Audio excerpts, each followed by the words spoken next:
Hey guys, it's Roxanne from RoxanneLynch.com. Hey, how's it going in your world today? Okay, kind of a serious question, kind of a sensitive topic I have to ask.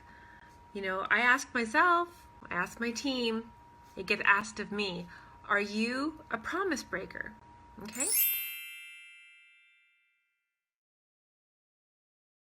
So, because the thing is like, we had this conversation a couple days ago. My dad and I were chatting. We were talking about a time as a child when we would call the farrier over to shoe our horses, okay? Kind of a funny story, but the farrier said, hey, I'll be there on Tuesday. And it's like, okay, isn't this kind of weird? Tuesday comes and goes around, and the farrier didn't show up.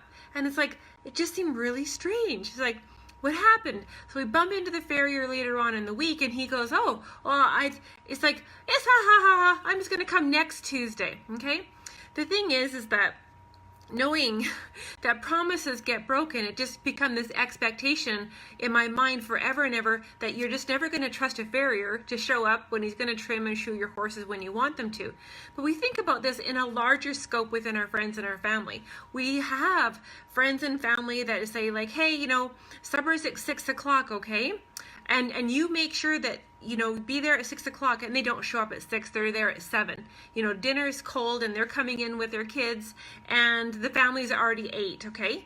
We think about people that, just bail on you. You plan a girls' night out and they just don't show up, or they don't respond to a text, or, there's just so many times in our lives that we have friends and family who bail on us all the time. They break promises with us all the time.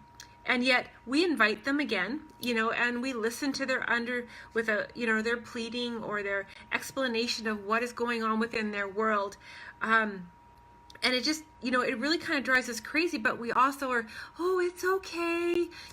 We'll invite you next time. But over time, that erodes at that person's that we drop that lack of respect, right? We have that lack of belief. We have that knowledge of lack of commitment. We have that lack of appreciation, of admiration. We just don't have that same trust and that credibility, and we don't believe in them as much over time as we originally might have. But we also have to ask ourselves then, thinking about this, because this is what I love to do. You guys know that I love to shake things up and think about things differently. Been thinking about this really heavily because I remember myself being a promise breaker, okay? And maybe you guys can relate to this. I mean, think about how many times we have broken promises to ourselves. I know. Kind of a touchy subject, kind of like putting needles in our skins and uncomfortable. But we're thinking about this, and we were talking as a team that the promises that we make ourselves are usually the most important ones to keep, because those are the ones that our hopes and our dreams and our goals ride upon. And yet we break more promises to ourselves, okay? If I promise I'm going to be there at 6 o'clock to pick you up and we're going to go for dinner on girls' night, I'm going to be there 5 minutes early. I am never late for a doctor's appointment. I am always early. If I make a promise or a commitment for my team, my clients, my leadership, I never let anybody down at any time. And yet I know that I let myself down. I know that I have broken promises to myself. And I know there's so much written work out there. It's kind of crazy. So much written work out there about how to get people back on the bandwagon and back on track after you fall off the wagon or you break your promises. But how about we just talk about how to keep our promises to ourselves? Like, can we talk about that today? So knowing that it's usually our bodies get into habits and patterns, and it's our habits and patterns that allow us to be able to move forward. So how can we do this in small increments that becomes our new normal? Because if we're going to break a promise to ourselves, whether it's at New Year's to do your body good, whether it's because you want to start, maybe changing things financially, maybe you want to exercise more, maybe you want to spend more times on date night or the kids. But how can we do this to try to create new patterns and new habits by moving forward? And it all has to begin with knowing that whatever we're going to cheat ourselves on and break our promises to ourselves, we're going to go back to that basics of that normalcy, if that makes any sense. We're going to go back to the easiest normal pattern that we have always done. And if we can build forward from that, well, then we get to have that idea of change, all right? Why do people break our promises? Why do we break our promises to ourselves to begin with? Like, why do we think it was okay? Why do we ever, it's not okay to break promises to friends, and most of my friends would never do that to me, and I know I would never do that to them, but why do we do it to ourselves, you know? Because sometimes I think the main reason is just procrastination. We think we can do things tomorrow, right? It's like, okay, well, you know, I'm going to start doing, you know, maybe I'll just use physical exercise. I'm going to start doing physical exercise tomorrow. Okay, I'm gonna start this tomorrow. It's miserable outside today. It's cold. It's windy. I'm going to do it tomorrow. Tomorrow comes around, and then all of a sudden, it's like my girlfriend wants to go out for brunch. It's like, okay, well, the temptation of going for brunch seems way more exciting than me going for a walk, because it's still not really that nice outside, so let's not do that, okay? All of a sudden, the 4th or the 5th day comes around, and that idea of me even just walking around the block, all of a sudden, just becomes the new habit, that I didn't do it then. I got distracted. I got tempted to do something else, you know, those kind of things. So the other thing is sometimes we think about something is the spur of the moment. Okay, we think this is a really great idea. We should do this, but we haven't put in the forethought of what we actually have to do. What changes in our schedule or our lives are going to have to happen for us to do that. So it sounds like a good idea, but on afterthought, it doesn't. So then we make excuses, procrastination, temptation. And then, of course, there's always those unforeseen circumstances, you know, where you had planned on doing this, but then all of a sudden this happened, and that seemed like a really good excuse. The thing is when we keep on giving ourselves really good excuses, that becomes the new normal, right? And then we beat ourselves up, like we mentally beat ourselves up and be all negative without understanding why. Okay, so some of the whys is that because we have to remember, if we can forgive others so easily and we can understand their reasoning, we should be able to understand our own reasoning. We should be able to talk to ourselves in a way that, you know what, you know, sometimes you're just giving yourself a self-line of BS, and you have to call yourself on it. Okay, so you know, next time it's going to be different, and you have to be able to be honest with yourself and have those kind of conversations, because when we do beat ourselves up, that's not mentally productive. Same thing, that just creates that same bad habit. If you break a promise to yourself and you don't follow through, then you're going to feel all icky and all bad all over again because you broke a promise to yourself again. It's a cycle. It goes around and around and around, and that's not productive, okay?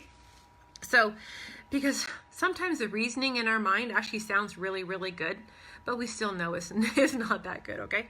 So how about some solutions? I mean, really, I think if we can move ourselves forward of understanding why we break promises and how easy it becomes as a pattern over time, it would make sense to be able to figure out how we can just make the smallest shift, so when we do break a promise, we just fall back to a higher level of that next new normal, okay? So the first idea is, I know that for me, for anything to happen, I have to schedule it, okay? I know for myself, if I don't schedule something, it's just not going to happen. I have to make the time for it, okay? So another girlfriend suggested to me, she goes, well, you know, that's why a lot of women pay for a gym membership and actually hire a gym coach, because we know how easy it is to buy a gym membership. Maybe you guys have bought one. Have you guys ever said, okay, this is January the 2nd. I'm recovered from my hangover. If you were overindulgent with the drinking and the excessive good food, how many of you guys have said, okay, January 1st, I'm going to go to the gym, and then you buy a membership, okay? You buy a membership. So drop Nationals and Woodicons, drop a 1 in the comments if you've actually bought a gym membership. I'm curious, okay? So, and it works for a couple days. But then a snowstorm comes in, and then it's blizzard, and then one of your kids is sick, and you know, then your husband has football night, and then you don't go, okay?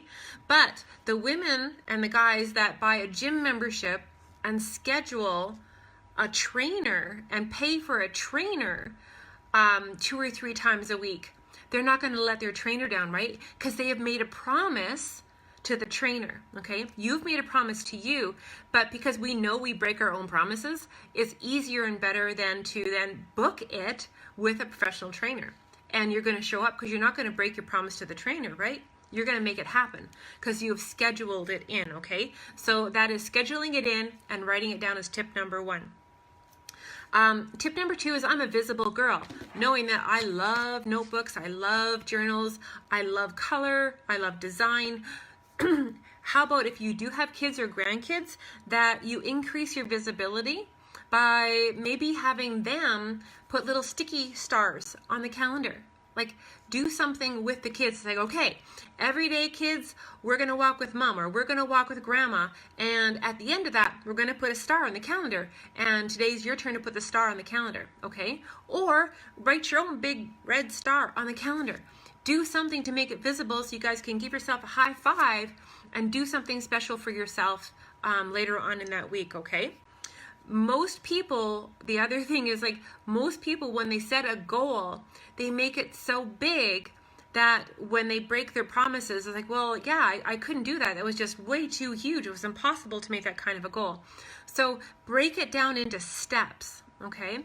We know that's just part of smart actions, but when people break their promises, it's because usually the goal is so huge, and then they find excuses or reasoning of why it's not going to work.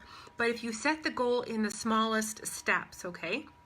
I just finished a 21-day life upgrade challenge, and one of the very first goals was movement, okay? So what Jessie says is every morning I want you just to go for a walk around the block, 5 minutes, 5 minutes, okay? I'm pretty sure there's some people out there that couldn't even walk for 5 minutes in the morning. But now I'm on day 23 of getting up every morning, walking straight from the bedroom to my running shoes and going for a walk around the block, trying to avoid the skunks. I don't know, you guys, friends in Edson, you know we are just overrun with skunks everywhere. But oh my gosh, I have been walking safely in the morning, no matter what, okay? And my goal, that's a small goal, okay? Now I know I can do that. In 5 minutes, I can be around the block. I want to increase it to 2 blocks. Or maybe I might even kind of toddle or jog a little bit for half of a block. Got to mix it up. But I've already set my new base standard of not breaking my goals, okay? So if possible, especially this is a great one with health and wellness, is add to it, okay? So maybe you want to do a lifestyle change. You want to, okay, that's it. I'm going to cut out sugars. I'm going to cut out flour. I'm going to cut out bad carbohydrates, and I'm going to cut out, you know, it's like, so instead of cutting out a whole bunch of things and putting your mind into like freak mode because you're going to cut stuff out, how about you start adding to it? It's like, okay, well, how about we just start eating an apple a day, or some strawberries or blueberries and an apple on different days, and I'm going to increase my water count to half my body weight in ounces, okay? But instead of taking away and getting ourselves all grumpy and like brained and make you want to quit, make you want to break your promise, how about you give yourself something instead, okay, instead of taking it away, all right? So the last tip, I think we're on tip number, tip number 5 would be, do you really have what it takes? Okay, I know for myself, if I want to add something to my life, or I want to make a promise either for my business goals, my lifestyle goals, my financial goals, I know I'm almost to the stages that I actually need more help. So that means I'm actually hiring, or I'm outsourcing, or I'm getting help to do this goal, because I know I'm going to need help to do it, because it's beyond my current skill set or my current knowledge, and that's totally okay. So find out what you need for information. Do you need an accountability partner? Do you need extra support or guidance? What do you need for your success, for you to keep this promise to yourself of whatever you're trying to do? Like I said, we make lots of promises to ourselves all the time, like I said. So the last ones is like, sometimes, like I said, you're going to have to toss dollars at it. You're going to have to decide you're going to hire a business coach. You're going to have to hire a mentor. You're going to have to, you know, take some paid courses for your business, or you're going to have to pay for a gym membership. Plus, you know, you're going to have to take a gym expert and, you know, book time with him every week. Or maybe you want to learn meditation. That's something that I am exploring, and we talked about that last week. This week it's like, okay, I need more help to keep my game plan on plan. So now I'm looking at journals. How can I keep myself more accountable within my business? So same thing. Sometimes we need help, and there's nothing wrong with asking for help so you can keep your promises to yourself, so you can increase your success and build up that bridges when it comes to, if you're going to fall off the wagon, at least you're not going to fall as far. You're going to have moved up your benchmarks of your new normal, of your patterns and your habits, by just raising the bar just a little bit every time. Okay, so I look forward to seeing you guys all tomorrow on the sunny side of life. Bye guys.